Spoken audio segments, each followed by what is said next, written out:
Assalamualaikum warahmatullahi wabarakatuh. Gimana kabarnya? Sehat semua? Oke, ini adalah pertemuan untuk mata kuliah CNC. Nah, di awal video kok saya langsung menampilkan SolidWorks, Pak. Loh, kan ini mata kuliah CNC. Iya, nggak apa-apa, tenang. Ini jadi nanti saya akan ngasih tips trik mengerjakan CNC dengan menggunakan software CAD, terutama software SolidWorks di sini yang saya pakai. Emang bisa, Pak? Bisa, tenang aja.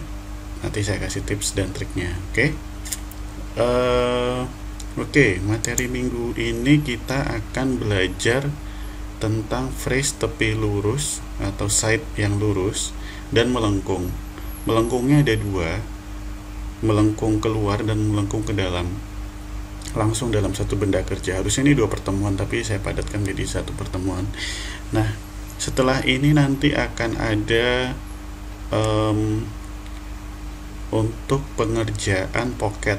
Pocket itu berarti ada lubang di dalamnya. Kalau ini kan keluar, ini kan di atas nih. Nah, kita nanti akan buat lubang di dalam. Setelah pocket, kemudian nanti ada siklus drilling atau pengeboran. Itu terus nanti selesai. Atau nanti saya percepat untuk pocket dan drilling satu pertemuan dalam satu benda kerja juga tidak apa-apa.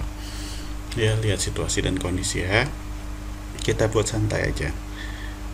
Oke, untuk job yang kali ini kita kompetensinya adalah face tepi lurus dan melengkung dan bertingkat. Oke, ada bertingkat juga. Berarti ada dua permukaan nantinya. Nah, untuk pengerjaan face melengkung itu ada dua, guys.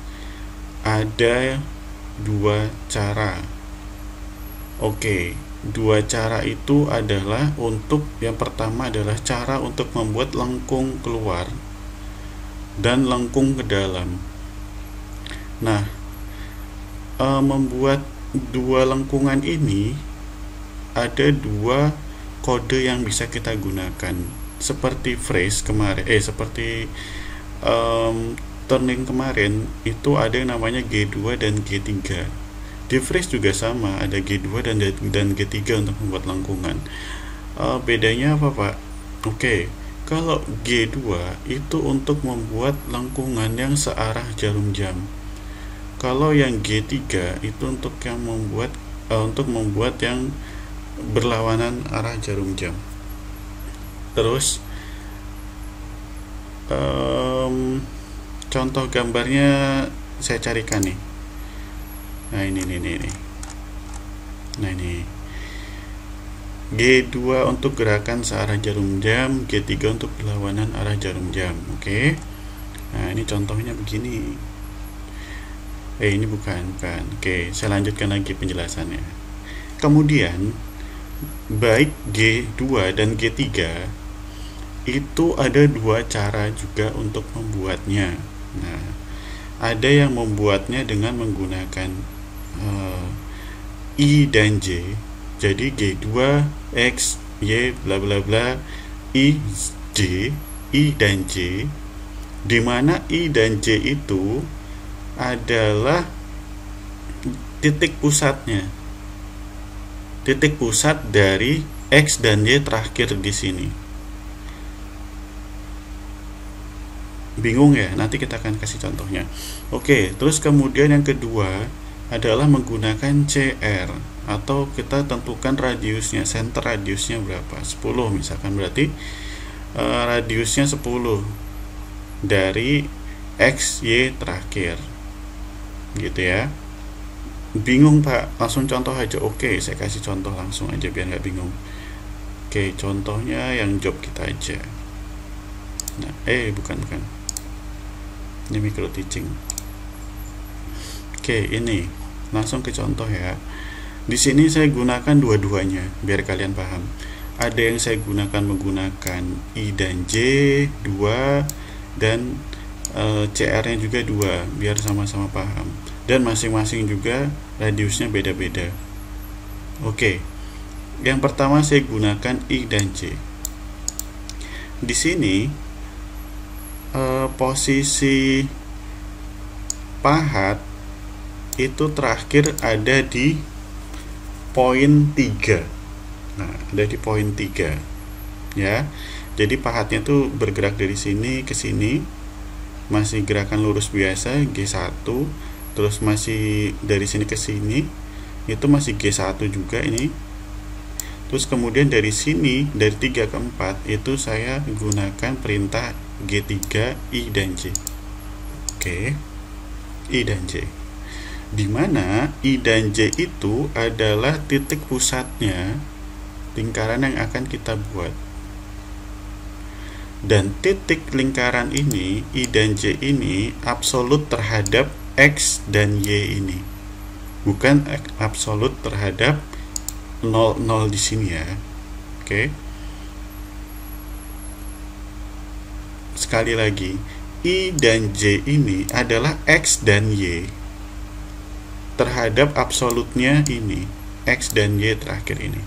Jadi kalau misalkan kita X dan Y nya adalah di sini, ini X45 dan Y9 itu adalah di sini nih, di titik 3 ini. Terus kemudian I dan J ini adalah titik pusat lingkaran yang akan kita buat, radiusnya ini. Tapi terhadapnya ini, terhadap si X dan Y ini tadi, terhadap X45 dan Y9 ini, bukan terhadap ini lagi ya. Oke. Nah, titik pusatnya kemana? X-nya, ini adalah X-nya, J ini adalah Y-nya. Nah, X-nya itu kan ke arah sini ya, Y-nya adalah ke atas. X-nya berubah enggak? Enggak kan? Tapi yang berubah adalah Y-nya. Oke, jadi gini. Saya jelaskan dikit lagi.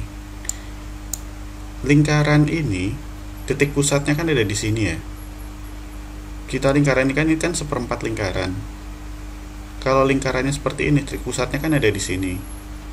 Kalau lingkarannya seperti ini, titik pusatnya ada di sini kan, bukan ada di sini. Kebalik kan, titik pusatnya ada di sini. Begitu juga ini. Titik pusatnya ada di sini. Dimana kalau misalkan titik pusatnya itu adalah R ini, apabila R ini adalah 4, dimana titik pusatnya? Tentunya adalah ke sini 4 dan ke sini 4. Karena jari-jari kan. Oke, paham ya? Bisa dipahami ya? Bisa dipahami nggak? Oke, saya kasih contoh nih di SolidWorks. Saya kasih contoh di SolidWorks.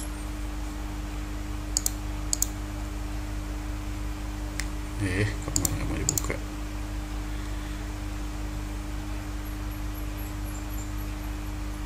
Oke, saya buat contoh baru.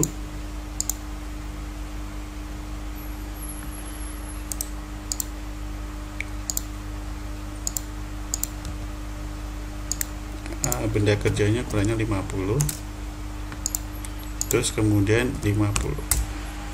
Oke, saya akan membuat radius sebesar 5, anggap ini 5 di sini, di sini. Nah, titik pusatnya di mana? Ya ini titik ini nih, titik pusatnya. Oke, paham ya? Jadi untuk membuat lingkaran ini, pahat itu dari sini, pahat itu bergerak dari sini ke sini dulu, berhenti di sini, terus kemudian kita inputkan di sini pakai perintah G3 tadi. G3, X-nya di sini itu berapa, Y di sini itu berapa, terus kemudian IJ-nya itu adalah kode ini. Ini berapa ini? Titik ini. Oke, gitu ya. Paham toh? Ini adalah perintahnya adalah G3, XY di sini, IJ di sini. IJ itu adalah XY di sini. Titik pusatnya ini. Gitu ya. Itu menggunakan IJ. Terus kalau kita menggunakan yang kedua itu kita gunakan CR. CR itu tinggal kita inputkan saja, guys. Misalkan di sini saya mau membuat, ini kan perintah untuk membuat radius yang sini ya. R-nya adalah 6, ya sudah inputkan saja. G3, X5, X berapa di sini, di titik 7 itu X-nya berapa, Y-nya berapa, terus kemudian kita akan membuat lingkaran apa namanya, X5 X dan Y ini adalah tujuannya. Saya kebalik tadi jelasinnya. Oke, salah ya. X dan Y ini adalah tujuannya. Tujuannya. Jadi tadi kalau misalkan ini nih X45 Y9 ini itu adalah tujuannya. Saya salah tadi. Di sini itu adalah posisi ini nih. X41 dia sudah berhenti di sini, terus kemudian X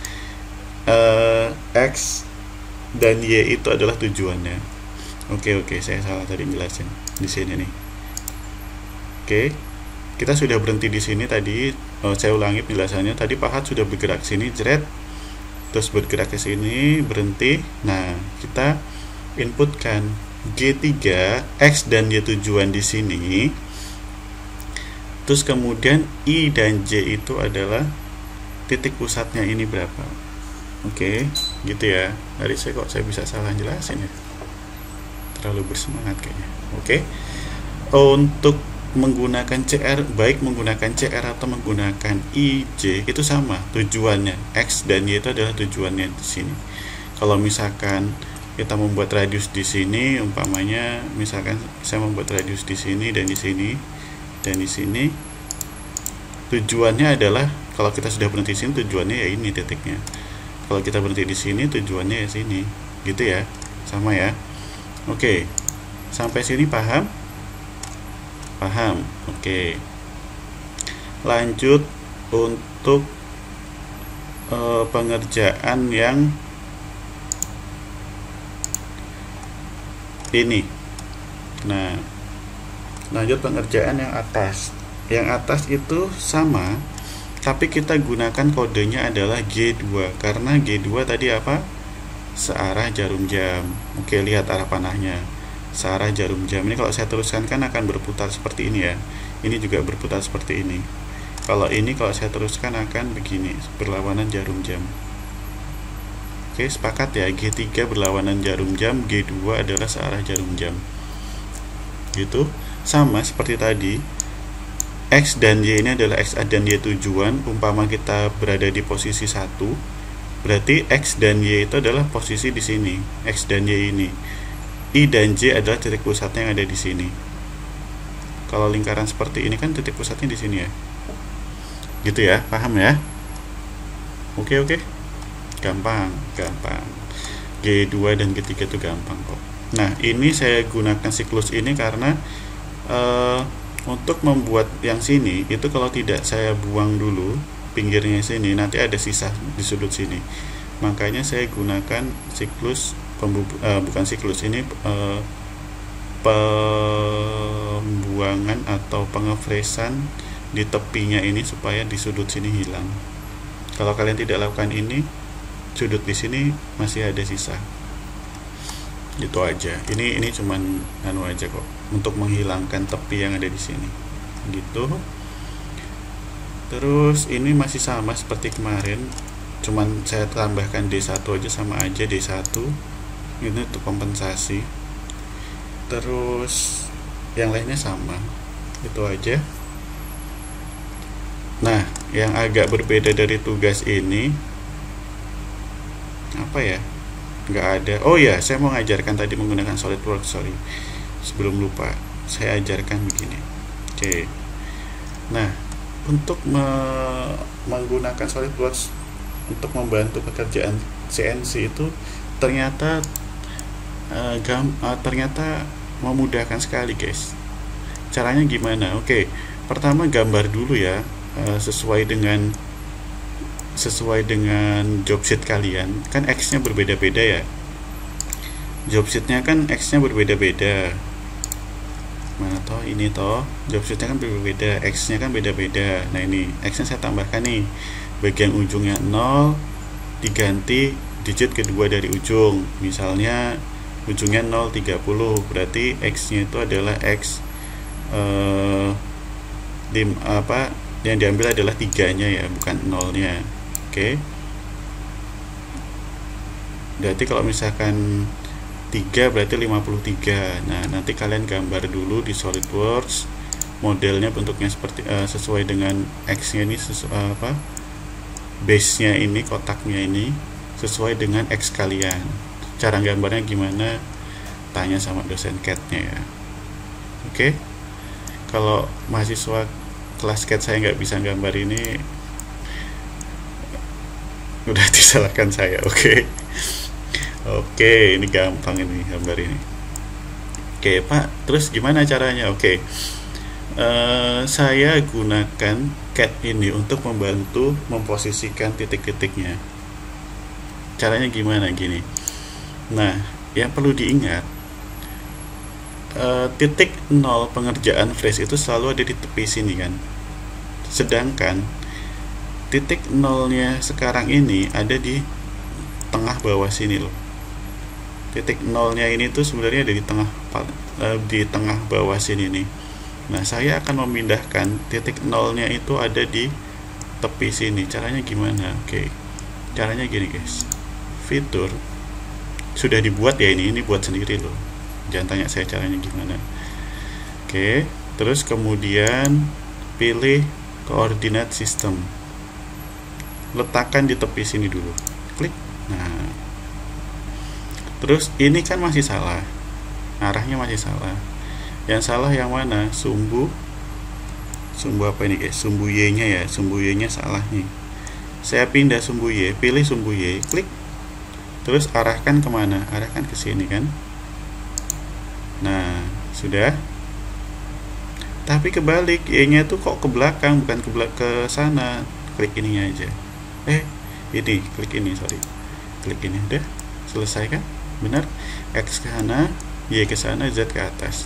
Udah checklist. Nah, kita sudah punya koordinat sistem namanya di sini. Koordinat sistem 2. Yang ini akan kita pakai untuk menentukan titik-titiknya. Nah, cara penggunaannya gimana, Pak? Oke. Ini saya gunakan untuk mencari titik-titik ini. Ini titik ini, titik ini. Caranya gimana? Nih, pakai evaluate. Terus pilih measure. Ya. Nah, di sini saya akan mencari titik ini misalnya. Titik ini tuh berapa sih? XY-nya berapa sih? Klik aja. Nah, ketemu kan? Di sini itu adalah X13 Y5. Nah, terus kalau di sini berapa, Pak? Ya tinggal diklik aja berapa. Di sini adalah 415. Klik sembarang dulu 2 kali, terus klik titiknya. Di sini adalah X459 misalkan. Nah, ini yang saya pakai untuk mengisi ini, guys. Untuk mengisi ini, XX ini, tujuan tadi itu berapa sih gitu loh. Saya kan harus nyari titik di sini, ini berapa tadi. Nah, tinggal saya klik aja di sini. Tinggal saya klik aja di sini. Tinggal saya klik di sini. Oh, X-nya adalah 459 misalnya. Ya udah tinggal saya input kan di sini tadi. Oh, 459. Gitu ceritanya. Jadi saya gunakan X dan Y, saya gunakan SolidWorks untuk membantu pekerjaan ini. Terus kemudian saya mau mencari ini, pahat akan bergerak ke sini kan, ke sini dulu, gerakan lurus dulu, press lurus. Seberapa nih? 45, 40. Saya input kan di sini terusan. X45 40, X45 Y40. Nah, kemudian posisi sudah di sini. Saya mau ke sini nih. Titik ini tuh berapa sih? Nah, titik di sini tuh berapa? Tinggal saya klik aja di sini. 40 45. 40 45. Oke, gitu ya. Jadi pemanfaatan software CAD untuk mempermudah pekerjaan CNC. Boleh nggak, Pak? Ya boleh lah. Ya nggak? Kalau kata Bill Gates kan, I will always choose a lazy person to do difficult job because they will find an easiest ways to do the job. Oke. Anggap saja saya orang bodoh yang mencari gimana caranya mengerjakan CNC ini dengan cara yang paling mudah gitu ya. Ya caranya salah satunya adalah menggunakan alat bantu software CAD gitu loh. Kalau kalian sudah belajar software CAM ya lebih mudah lagi gitu. Nah, di sini karena kalian baru belajarnya software CAD, ya gunakanlah software CAD gitu loh. Oke. Ini saya ajari menggunakan software CAD SolidWorks. Ya tinggal diklik-klik sini aja. Berapa sih titiknya gitu kan. Nah, seperti di sini juga. Ini berapa sih titiknya? Di sini nih. Di sini berapa titiknya? Nah, ini. Ya. Terus di sini berapa? Saya hanya pakai X dan Y-nya ya. Z-nya kan kita bisa gampang sih kok ya. Z itu cuma berubah berapa kali, cuma berubah 2 kali aja kok, cuma berubah saat pengerjaan ini dan saat pengerjaan ini, dan itu pun tidak berubah-ubah karena ini kan permukaannya rata semua. Z-nya artinya Z ini sama semua. Yang berubah-ubah itu kan XY-nya. Ketika di sini XY-nya berapa? Terus kemudian ketika di sini XY-nya berapa? Ya. Oke, terus kemudian lanjut ke simulator. Oke, lanjut simulator. Ini programnya sudah saya tulis. Saya tinggal seperti kemarin saya menggunakan ini Notepad++. Saya inputkan dulu programnya. Seperti biasa caranya, saya pilih program, kemudian new program, saya ketikkan dulu oke. Programnya kan kosong. Terus saya buka di Siemens, saya buka pakai Notepad++, saya copy dari Microsoft Word-nya ini, saya copy masukkan ke ini Notepad++-nya, itu saya save. Terus kemudian ini ini posisinya ya, saya misalkan posisinya tadi itu kan berarti sudah terbuka nih. Posisinya tadi kan sudah terbuka, tapi ini kosong ya. Nah, saya back, saya buka lagi, reopen. Nah, dia sudah muncul di sini. Gitu, gampang. Daripada saya harus ngetik-ngetik di sini. Sudah. Terus setting zero-nya ini tidak akan berubah karena kalian kemarin sudah menggunakan ukuran yang sama, kecuali yang 0 tadi ya, yang NIM-nya 0 itu saya rubah tadi. Kalau yang NIM-nya 0, cara setting zeronya ya silahkan lihat video yang kemarin bagaimana cara setting 0-nya. Bagi yang sudah punya setting 0 ya ini nggak akan berubah karena saya nggak merubah ukuran panjang kali lebar kali tinggi benda kerjanya, tidak akan berubah. Settingan zero offset parameter terus zero offset ini tidak akan berubah. Ya, enak kan dengan saya, tidak akan saya rubah ini. Biar kalian juga nggak kesulitan. Yang saya rubah adalah programnya. Oke, lanjut, tinggal saya auto dan saya jalankan. Oke, saya ganti dulu. Saya ganti supaya kalian bisa lihat. Nah, saya ganti biar kalian bisa dapat report, biar kalian tahu pergerakannya. Saya tampilkan ini gimana ya, saya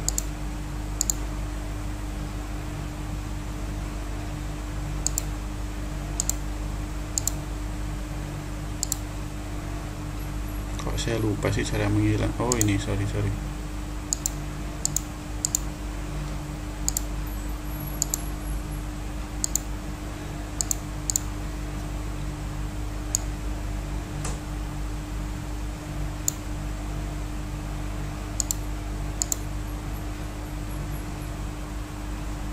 saya tuh menampilkan ini lebih besar itu loh. Mana tuh? Apa nggak bisa kalau di milling? Ya, sudahlah, kelamaan nanti videonya. Oke, anggap saja seperti ini. Hanya display mesinnya saya hilangkan. Display mesinnya saya hilangkan. Nah, gini aja biar enak ya. Terus kemudian saya start. Oh, kok kosong programnya. Program. Nah, ini sudah. Oke, kalau sudah start. Oke, pilih auto start. Nah, ini pergerakannya guys. Dia makan dulu tepinya. Kalau yang luar langsung ya, langsung membentuk radiusnya. Terus dia naik. Nah, hilangkan dulu tepinya.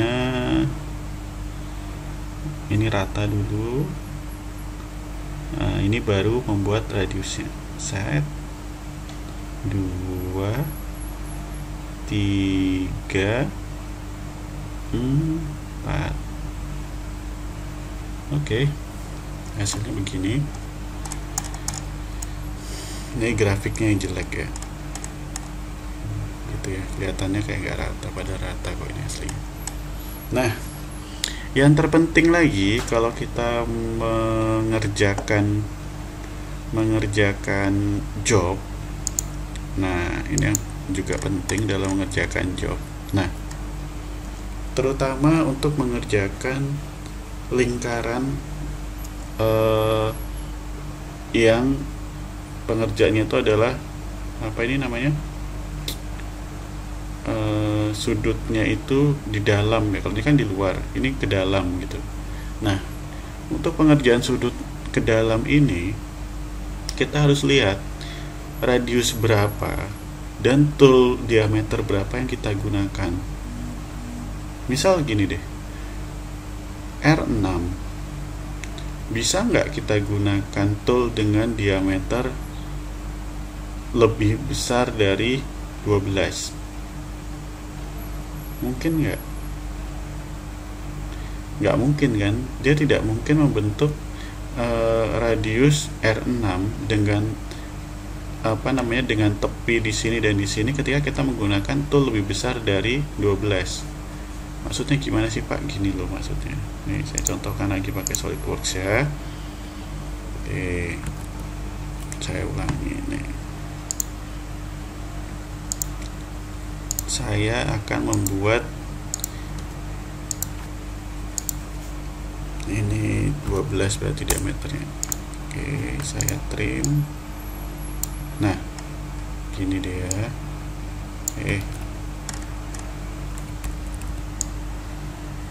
Nah, saya akan membuat ini supaya kalian jelas. Saya buat ini R6 biar jelas. R6. Oke, R6. Bagaimana caranya saya membuat R6 dengan diameter yang lebih besar daripada 12? Mungkin nggak? Misalnya 13 deh. Nggak usah susah-susah, nggak usah banyak-banyak maksudnya. Nah, kalau saya punya diameter 13, bisa nggak dia ke sini? Tuh. Dia pasti nabrak guys, nggak bisa.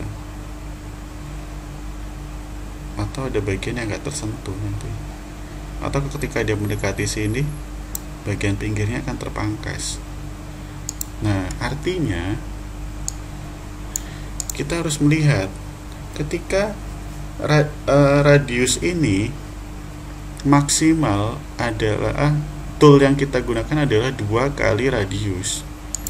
Jadi kalau misalkan radiusnya 6, tool yang maksimal yang bisa kita gunakan adalah diameter 12. Lebih dari itu nggak bisa, lebih dari kecil bisa. Kalau lebih kecil mah bisa, nanti dia bergerak ke sini gitu loh. Kalau dia nggak bisa sekali pemakanan. Itu sebabnya kenapa kok yang ini, nah ini lihat guys. Nih, lihat yang ini dulu deh. Kelihatan ya kalian ya? Kelihatan lah ya. Ini kan dia bentuk polanya, dia melengkung nih. Dia ada lengkungannya. Sedangkan yang ini itu enggak, dia cuman kotak, nggak ada lengkungannya. Yang lainnya ada lengkungan semua, yang lain itu ada lengkungan semua. Lihat nih, tuh ini ada lengkungan, yang satunya juga ada lengkungan.